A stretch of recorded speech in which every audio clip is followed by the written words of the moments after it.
Hi, I'm Coach Corey Wayne, and this is my video coaching newsletter. And the topic of this newsletter is going to be never chase after being dumped.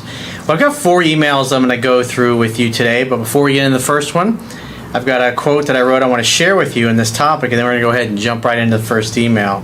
The quote says, "It takes 2 people who have mutual interest, respect, desire, and empathy for one another in order to make a relationship happen or to rekindle a romance. If someone no longer wants to make the effort to keep you in their life, it is demeaning, unloving, and disrespectful to yourself to continue chasing, begging, and pleading with them to change their mind about you. The strongest negotiating position is being able to walk away and mean it. The self-loving thing to do if you have been dumped is to seek out a new lover who will appreciate you, not staying stuck in the past wishing things will change. Not accepting the reality of what is only leads to suffering. You are not put on this earth to suffer, but to create magnificent things and a magnificent life for yourself. Therefore, the only option is to keep moving, keep searching, and keep taking action to make your dreams, goals, and desires a reality." In other words, don't sit around fucking feeling sorry for yourself. You need to move on with your life and persist and proceed as if what you want is eventually going to come into your life. So let's jump into the first email. This guy says, "Hey Corey, the girl I was seeing dumped me because she was starting to have strong feelings for me and wasn't ready to have a boyfriend. That sounds like a classic case of I pursued her too much and I made her feel like she was losing her freedom and therefore she dumped me and stuck me in friend zone." See, this is what guys tell themselves to rationalize the behavior. Hey, it's not my fault that this happened. Hey, she said she's not ready to be in a relationship. That's what women say because they don't want to hurt your feelings. He says, "We split up a couple of weeks ago, but decided to remain friends." In other words, she wanted to friend zone you and you went along with it even though it's not what you really wanted. "At first, I handled the breakup very well. Even she was impressed that I could switch to friendship. So in other words, your friendship was a fraud because it's not what you really wanted." He says, "But after the first week, I had a moment of weakness. I started blowing up her phone and asking her to hang out lots, and I'm pretty sure I came across as needy and weak." So in other words, you proceeded to do more and more of what got you friend zoned in the first place. Instead of just letting it go and standing up for yourself saying, "Hey, I want you, I desire you, I can't be just your friend. That just doesn't work for me. But if you change your mind, give me a call." And then you walk and you never look back. That's the best way to handle that situation because you're communicating, "Hey, these are my boundaries and you've crossed them and that just doesn't work for me." He says, "Anyways, I said hi to her 16 days ago and she replied back immediately, but cut the conversation short after 3 messages." So you're continuing to pursue and chase after her. He says, "So it's been 16 days since we've talked and I'm at a crossroads. I work out of province and I have to drive by where she works to get to my house, and I'm curious if it's right to go in and say hi unannounced to her after 16 days of no contact." Come on, man. No contact means no contact. Walking away and meaning it means just that. You're moving on with your life, and unless she reaches out to you, she's never going to hear from you again. That's what that means. It doesn't mean after you hold out for 2 weeks, then you start chasing after her. You're chasing and over pursuing and constantly acting like you weren't worthy and you didn't deserve her is what caused her to reject you in the first place. So absolutely not, dude. That's creepy, stalkerish behavior. She stuck you in friend zone and that's not what you want. What do you think is going to happen? You've seen too many movies. You're going to go show up and she's going to go, "Oh my God, I haven't heard from you in 16 days. Oh my God, we got to get married. Let's go do it right now." Come on, man. It doesn't work that way in the real world. He says, "I know she thinks I'm clingy. So showing up and acting like a stalker is going to make her think that you're not clingy? Come on, dude. You're bullshitting yourself. I know she thinks I'm clingy, so I was going to go in and be really cool and laid back and just say hi and only leave." So I was going to play it cool, man. He says, I want to switch her mind so that we can still be friends and talk." Why? That's not what you want. You want this girl. You want her romantically, but she's saying, "No, I just want friendship." He says, but I'm also contemplating giving her friend the say what I have to say and move on spiel and a letter to give to her. You don't need to do anything, dude. Walk and never look back. Don't ever call her. Don't ever text her. Don't anything. Because if there's any kind of attraction left in her, if there's any kind of respect in her mind towards you, when she hasn't heard from you in a few weeks or a month or two, whatever it happens to be, then she's going to think, did he find somebody else? Has he moved on with his life? Does he not care about me? Maybe I made the wrong decision by booting him out of my life. He says, I can just be friends with her, no problem. Come on, man. Seriously? You could bullshit yourself, dude, but you can't bullshit me. He says, I would just like to know if going in to say hi will make me look clingy. Yeah, it'll make you look like a stalker. It's fucking weird and awkward, dude. That's the kind of shit that scares women, the crap out of women, because they think this guy's going to start showing up at my house. He's going to start showing up at my work. This is really weird.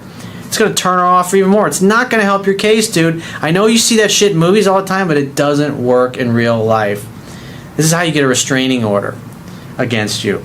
He says, still, even if it was just for a couple of minutes to go in to say hi. Absolutely. He says, what do you think? No fucking way in hell. He says, do I say hi and hopefully she wants to start talking again or give her a letter? You don't do any of that shit. Nothing. What you do is absolutely nothing. You're going to move on with your life.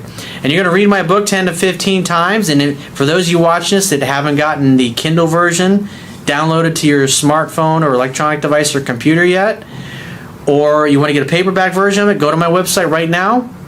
Underneath the email sign-up box, there is an image of my book. Click on that and go. It'll take you right to Amazon. You can either download the Kindle instantly, or you can order a paperback version, whichever one's best for you. Read that book 10 to 15 times and move on with your life as if she's part of the past and you're never going to hear from her again. And start dating and meeting new women and practicing those skills that I talk about.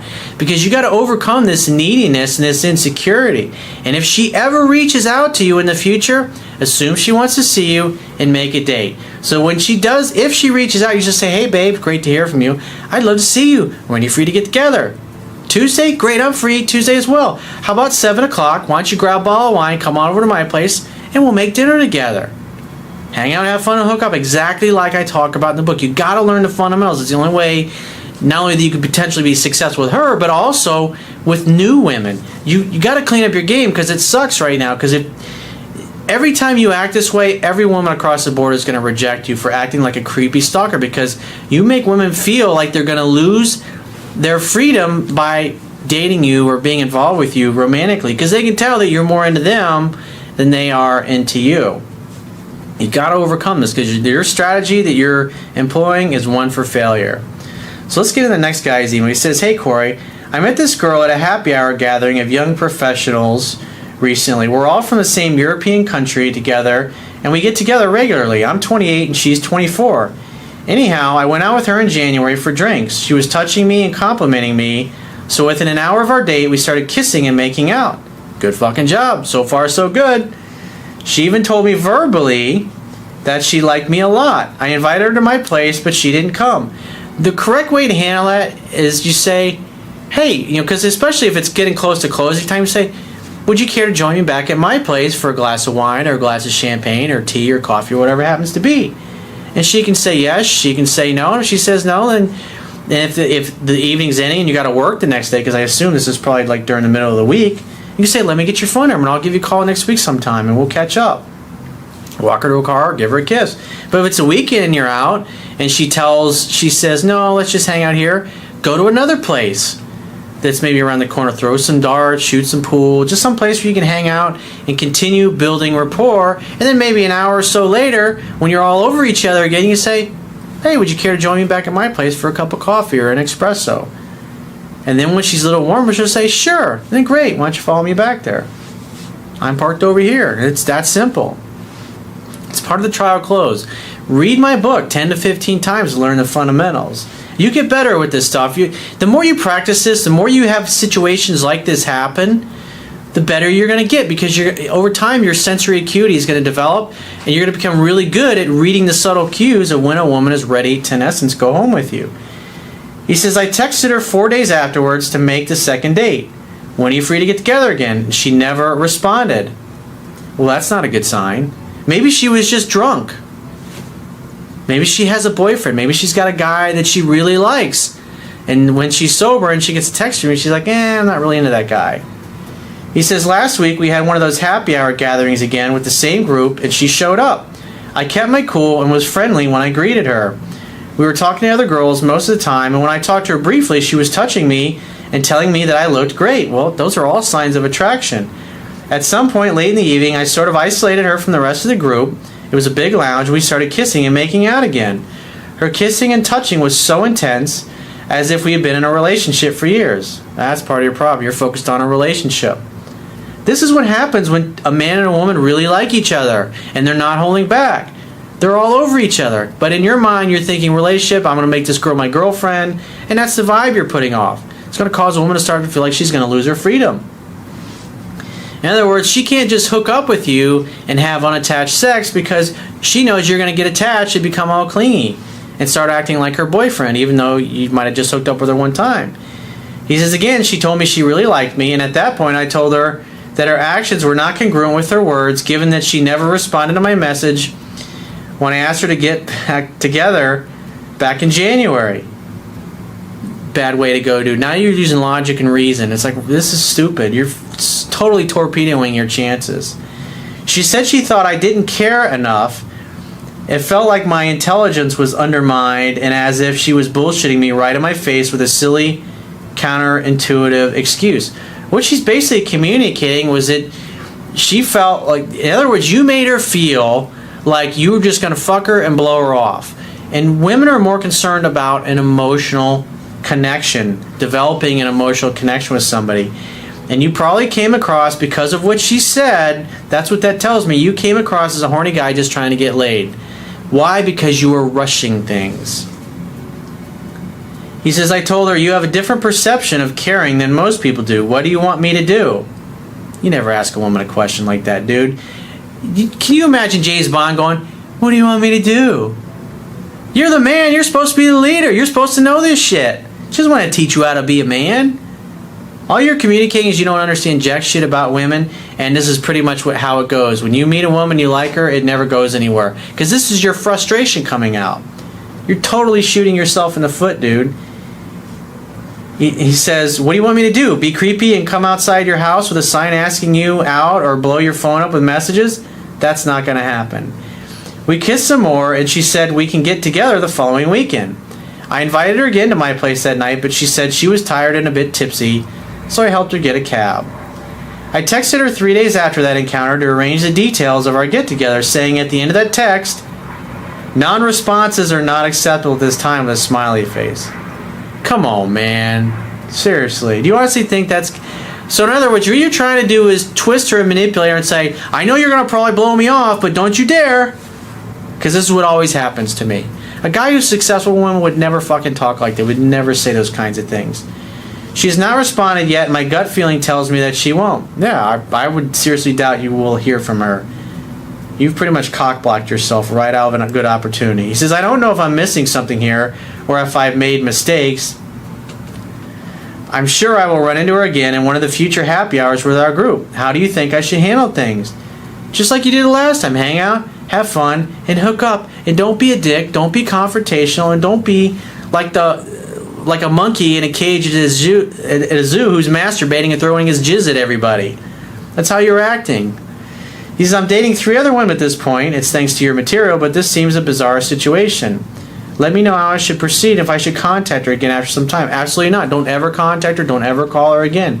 If she doesn't reach out, because here's what she knows. You're acting like the typical needy, desperate guy that's pissed off and mad at her because she didn't do what you wanted. That scares her. That causes her to not feel safe and comfortable with you. So you need to cut this bullshit out and don't ever talk like this to a woman again.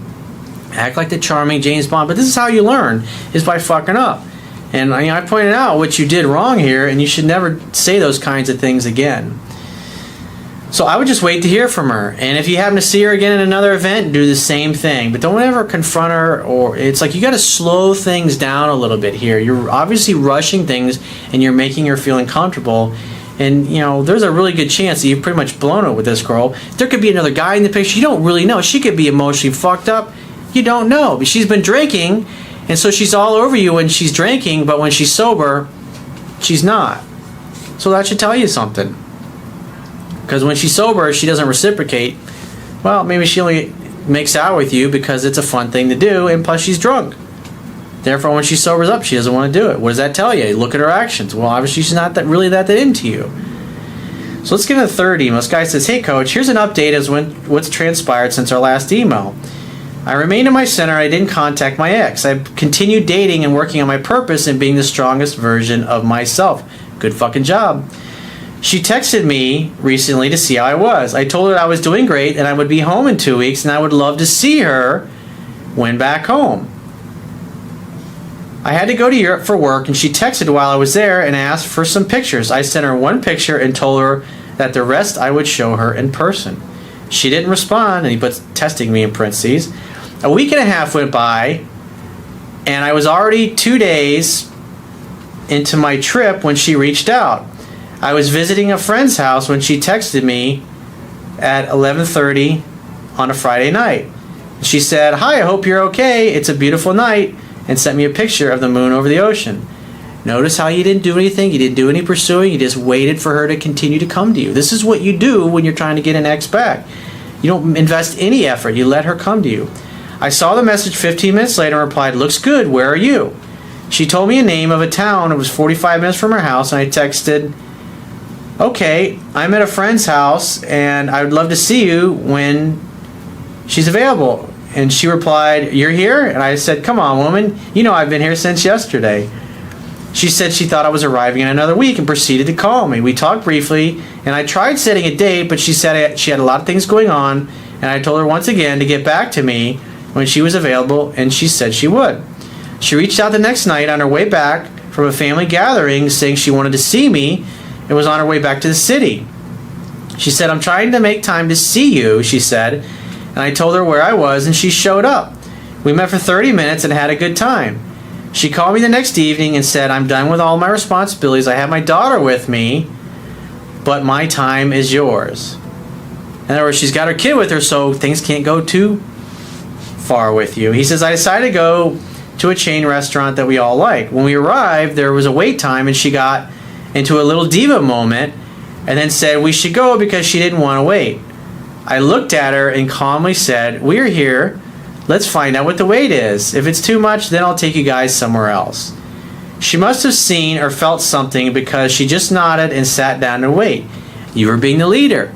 You told her what to do and what's going to happen, and she went okay. She was happy to be submissive and go along with it and allow you to be the leader because you were acting like a man, so good fucking job. He says, I looked at the bar area and saw an empty table, and I immediately went there and asked if we could sit, and they said yes. I motioned towards her, and she came and said, good call. I wouldn't have thought of that. You got brownie points, bro. Good job. I replied, hey, I saw an opening, and I took it. It's what I do. She smiled and said, you know, when you told me to wait, I thought to myself, I'm being kind of a bitch right now. Let me just sit my ass down and wait. Nice job. That's a good compliment to you, dude. In other words, your behavior showed that nothing, her bitchy attitude is not going to diminish you in any way. You're going to have a smile on your face because in your mind, you've decided you're all about having a good time. He says, on the way back, she talked about how guys are so insecure these days. When guys tell me I can't go somewhere or do something, it's like they're poking me in the chest, and I do the exact same thing that they don't want me to just to piss them off. And he says, where have I heard that before? Could be that fucking Corey Wayne guy. He says, the next day she called me again and told me she was available and felt like going to a pool. I told her to meet me halfway, and I drove to a pool that I know near the beach. Later that night, when it was time to say goodbye, I went for the kiss, but she turned her cheek at the last second. I was cradling her neck while we were cheek to cheek, and she said, don't you dare, don't you dare. And I told her, of course I dare. What's the worst thing that can happen? Getting smacked? I survived a plane crash, babe. I think I can handle a little love tap. Nice fucking job, dude. Good comeback. She laughed, and when she pulled back, she opened her eyes real wide and glanced at her daughter. Obviously, that's, you know, you can understand she's got her kid there. Mommy, what's going on? I thought you guys broke up. Letting me know she wasn't comfortable at the moment, so I pulled back. She said, I'm trying to give you a kiss, but don't let me. Stay still. She then gave me a long, slow kiss right in the corner of my mouth, And I went and I turned my lips toward her, and she pulled back with a look of surprise and a smile saying, "Boy, you sure don't miss an opportunity, do you?" I told her, "I'm like James Bond, babe. Do you think he wouldn't have gone for it?" She cracked up.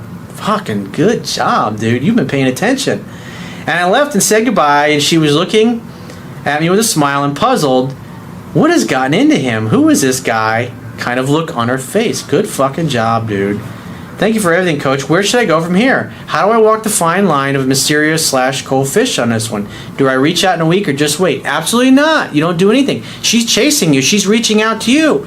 All you have to do is sit back, go on about your life, continue dating other women and having a great time. And if she reaches out to you in the future, what do? You make the next date. Hang out, have fun, and hook up just like I talk about in my book. So let's jump into the fourth and final email. This guy says, "Hey Corey, I want to write you to thank you for all your guidance over the past year. I wrote to you twice over the past year, and I continue to watch your videos a few times a week, and they have greatly improved my life. You even shared one of my emails in a video coaching newsletter." Well, now I've shared two. "And my ex-girlfriend, who's 31 and I'm 27, changed the terms of our relationship last year, and I did everything wrong. I begged her to allow me to be with her. I acted needy, I was insecure, depressed, and she definitely had 100% of the power. We met in grad school, and we built a bond that was very strong, and it was so hard to come to